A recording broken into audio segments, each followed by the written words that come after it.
Yo. I hope you man are doing good still. Good morning, good afternoon, good evening, good wherever you're coming from. You know what I'm saying? How you doing? Good. I'm doing good too. Thank you for asking. You know what I'm saying? So today, we finna talk about... What are you finna talk about, Isaac? What are we finna talk about? Let them know. What are we finna talk about? We're finna talk about doubt today, most definitely. It's crazy because doubt is an interesting topic. A lot of the time with doubt comes from many different sources. Doubt sometimes comes from what you see through your eyes, sight. Doubt comes from your sense of hearing as well, from what you hear. Doubt comes from people around you. It hurts the most when it comes from people that you love, for sure. That's family. That could be a girlfriend, boyfriend, husband, wife, etc., etc. You know what I'm saying? It could come from any of that. Doubt could come from different situations you're experiencing at the moment, different situations you've already experienced, and different traumas that you've experienced that causes doubt, or passed down of generations, multi-generational doubt, which is crazy. You can have doubt passed down. You can have fear passed down as well. Everyone in your family's always had that fear to not move, so now it's just passed down, and that's the way that your parents have been taught. So they teach you that, then you teach your children that, etc., etc., etc. You know what I'm saying? But yeah, it's crazy because doubt is one of those things that I think is a byproduct of being in the fallen world for certain. But now the question is, how do you handle it? What's the solution? I think the first key thing is doubt. I think it's dependent on what you let your eye gates see and what you let your ear gates hear. I think that's the first key thing when it comes to doubt.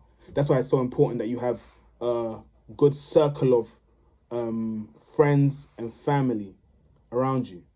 See, this is the thing with some people, their family may be causing them to doubt because of what they're saying about them, because of what they said, or because of maybe what grades they got in school, or because of maybe their brother may have did this, or their brother may have did this very educational thing, and they may have went another way. They may have been called, they may have been placed on their heart to go another way. So now they're sowing doubt into their life because they don't know the plan that God has for them. So now they're using that as a thing of, well, because this happened and I saw this, and I saw this happen to that person, and this happened to my friends, brothers, cousins, left, right, friend, and so I don't know if it can happen for you, and you gotta be careful, and but it's all dependent on where the Father has led you to go. Your journey's not the same as other people. That's why comparing and comparison doesn't make no sense, because how can you compare a orange to curtains?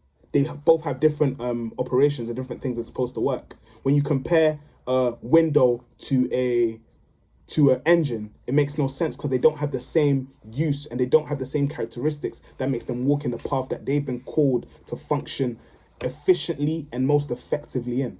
And that's a lot of times the big issue when it comes with doubt. A lot of times people try and tell you something from their own thing, and a lot of times they may not know, or they haven't taken the time to understand you, and then give understanding and give perspective on what they're talking about. So just say anything. That's why you got to be careful of the type of friends you have around you, and the circle that you see with your eye gates and you hear through your ear gates. And then the family that you see with your eye gates and you hear through your ear gates. Sometimes has to be a limitation. Sometimes you've got to limit. Sometimes you've got to isolate the bits and pieces. It's not good for man to be alone, but sometimes for some bits and pieces, for God to work on you in certain ways, he's got to put you in certain isolation places. Sometimes he's got to do 1-2 things with you behind closed doors, in the shadows, in the soil that people may not see, people may see, but God's still moving. That's the whole key. It's very important to lock down the idea of doubt and how to go about it, and how we perspectively change the way we look at it through our eye gates and through our ear gates. Bow!